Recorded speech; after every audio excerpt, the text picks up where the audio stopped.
수행자는 관념을 가지고 보거나 또는 실제를 대상으로 봅니다. 관념은 사마타 수행의 대상이며 실제는 위파사나 수행의 대상입니다. 만약 실제가 배제되고 관념만 본다는 것은 사실 허상을 보는 것입니다. 무엇이 어째서 어쨌다는 말들은 관념에 속한 것으로 선입관입니다. 이것은 대상의 실제를 보는 것과는 다릅니다. 길고 짧고 많고 적고 높고 낮고 등등은 모두 관념입니다. 실제하는 것은 이런 모양 속에 내재해 있는 성품입니다. 미추, 빈부, 유무, 전후, 태소 등은 모두 관념입니다.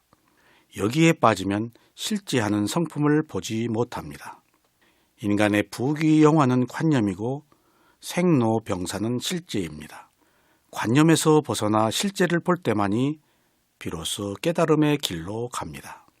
관념에서는 무상고무아의 법을 통찰할 수가 없으며 실제에서만 무상고무아의 법을 깨달을 수가 있습니다.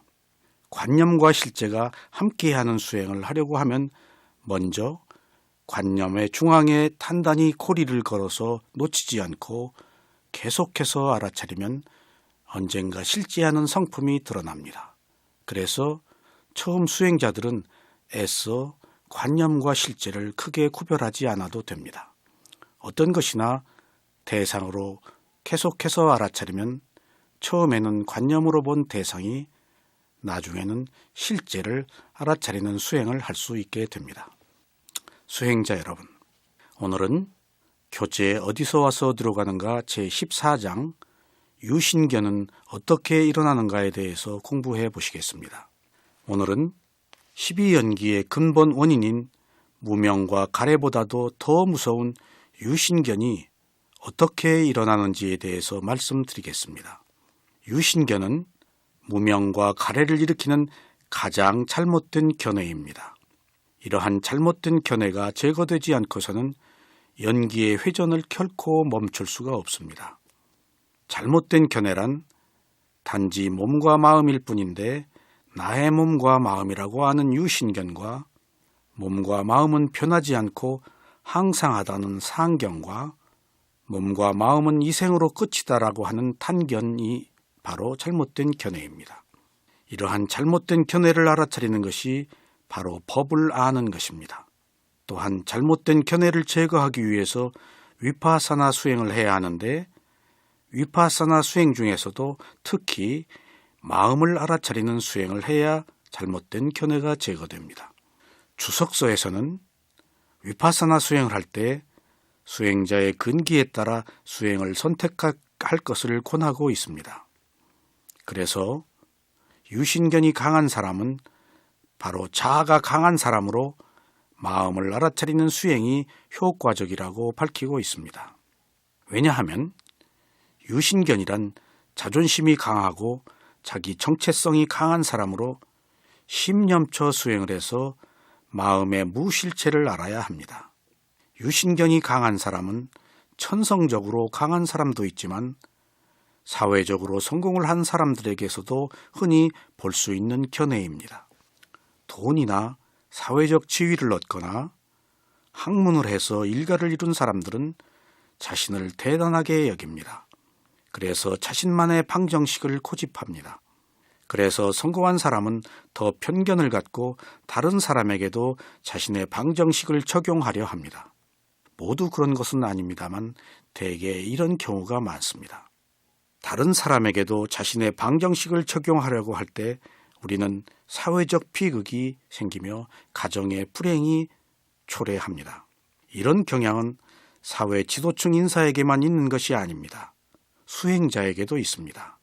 수행은 비교되지 않는 것이라서 모두 자기가 최고라고 생각할 수 있습니다. 그래서 수행자의 아만이 생기기 마련입니다.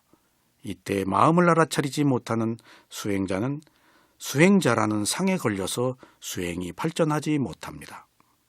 유신견은 이토록 자신을 속박하는 가장 잘못된 견해입니다.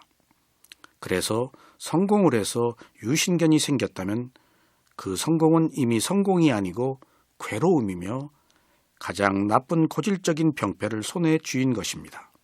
이제 여러분들은 12연기를 공부하셨기 때문에 원인과 결과를 아는 지혜가 생겼습니다. 바로 이 지혜로 유신견을 제거하는 위파사나 수행을 시작하셔야 하겠습니다. 그러면 유신견이 어떻게 일어나는가에 대해서 본문으로 들어가 보겠습니다.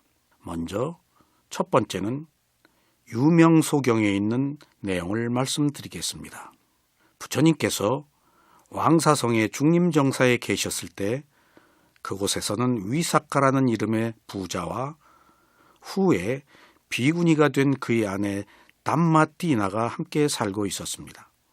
위삭가는 매일 저녁 붓다께서 하시는 법문을 들으려고 중림정사를 방문하였습니다.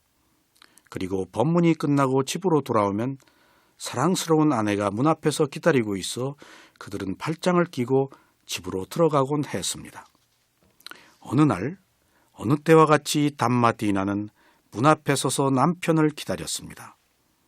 그러나 평소보다 다소 위험 있는 모습으로 나타난 남편은 부인에게 팔을 내밀지 않았고 담마띠나는 남편의 이러한 태도에 마음이 편치 못했습니다. 하지만 그녀는 아무 말도 하지 못했습니다. 잠이 들 무렵이 되어 담마띠나는 남편에게 자신이 무슨 잘못을 했기에 그의 태도가 그토록 심각하고 평소와는 다른지를 물어보았습니다. 그러자 남편은 그 자신이나 아내가 어떤 잘못을 한 것이 아니라고 이야기를 했습니다.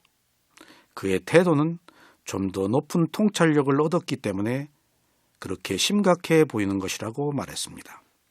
그리고 그는 담마띠나에게 모든 재산을 물려줄 것이니 만일 그녀가 원한다면 다른 사람과 재혼을 해도 좋다라고 말했습니다. 이때 남편 위삭가는 수행을 해서 아나함의 도과를 성취하였던 것입니다. 그러면 아나함의 도과에 대해서 잠시 살펴보겠습니다.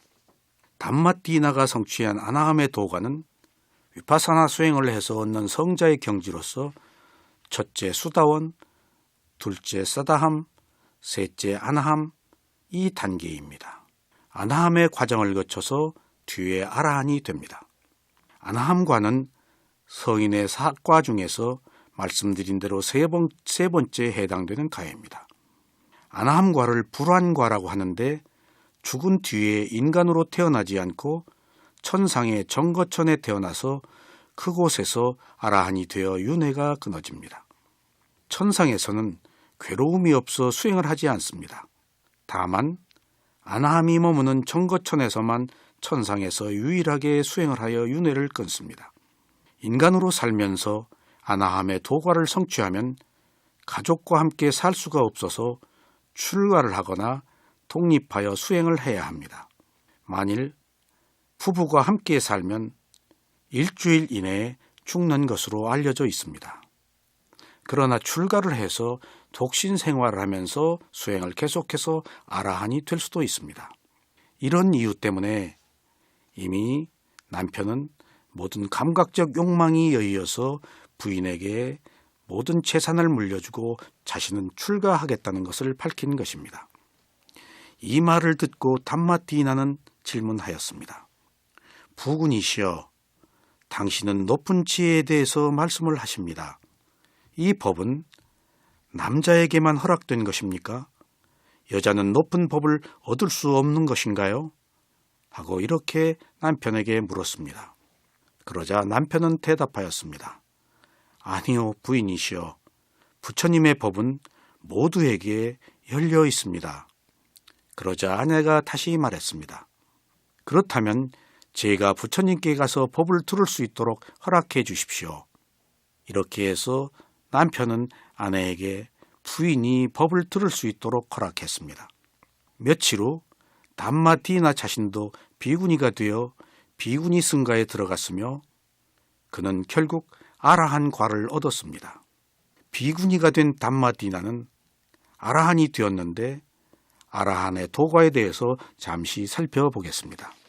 아나함 도과 뒤에 오는 아라한의 도과는 10가지 족쇄가 불타버려서 탐진치가 완전하게 끊어진 성인을 말합니다. 이러한 아라한을 공양받을 자격이 있어서 응공이라고 합니다.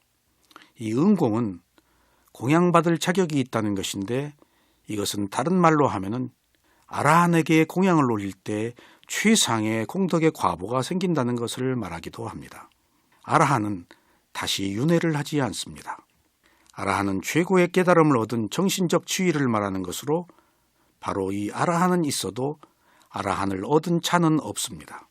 오는 무상하며 자아가 없기 때문에 아라한을 관념적인 인격체, 즉 실지하는 개체로 보는 유신견은 잘못된 것입니다. 오는 매 순간 조건에 의해 생멸하기 때문에 조건에 의해 소멸할 뿐입니다. 아라한은 부처님의 호칭도 아라한이라고 말합니다.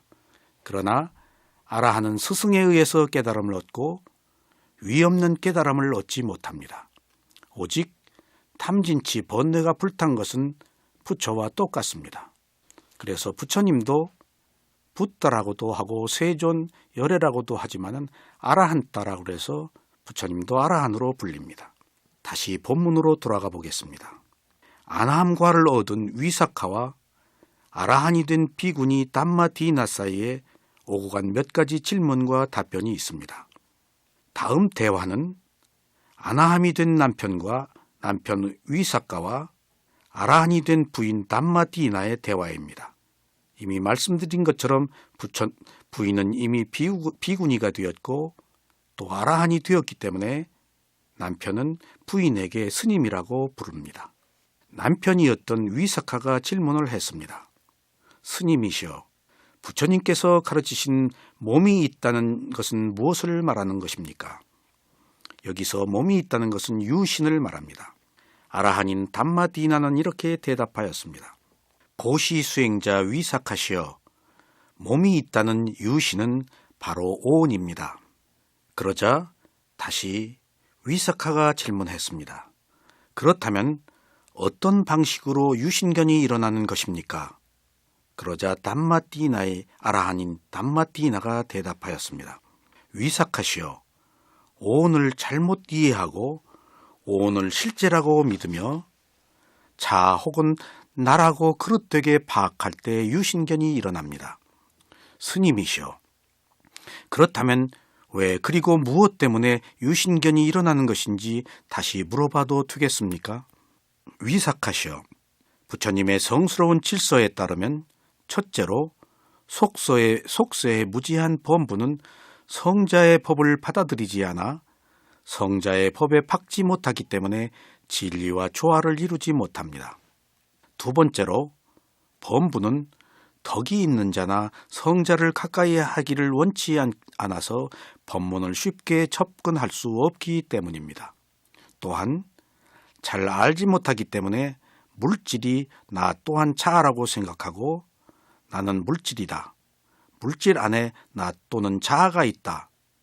나 또는 자아 안에 물질이 있다라고 그릇되게 생각합니다. 그리고 느낌, 지각, 행, 의식을 같은 방식으로 받아들여서 나, 자아 등으로 잘못 이해합니다. 의식이 나 또는 자아를 가지고 있으며 의식 안에 나 또는 자아가 있고 나 또는 자아는 의식을 가지고 있다고 보는 것입니다. 위사카시여, 이는 마치 타오르는 불과 그 불에서 일어나는 불빛을 구분하지 못하고 타오르는 불을 불빛으로 오해하는 것과 같습니다. 이와 같이 법문을 들을 기회가 없어서 그것에 정통하지 못하고 무지해서 가르침을 받지 못한 범부는 물질이 나 또는 자아다. 느낌이 나 또는 자아다. 지각이 나 또는 자아다. 행이 나 또는 자아다. 의식이 나 또는 자아다라고 보고 이해하며 잘못 믿게 됩니다. 이것이 유신견이 어떻게 일어나는 것인가를 말하는 것입니다. 결국 부인이었던 아라한은 오온을 나라고 생각하기 때문에 유신견이 있다고 말한 것입니다. 범부가 왜 유신견을 갖게 되는가를 다시 한번 요약하면은 부처님의 법을 받아들이지 않아서 그렇다는 것과 덕이 있는 자나 수행자를 가까이 하지 않아서 법문을 들을 수가 없기 때문이라고 했습니다. 물론 법문을 들을 수 없기 때문에 수행을 하지 못한다는 것이 포함된 말입니다. 그리고 오온을 나라고 생각하기 때문에 유신견이 일어난다고 위석하에게 말을 했습니다. 수행자 여러분, 이토록 유신견은 다름이 아니고 오온을 자 또는 나의 소유라고 생각하기 때문에 일어나는 것입니다. 그래서 우리가 오늘 다시 한번 오온이 자아가 아니라는 것을 확실히 아셔야 되겠습니다.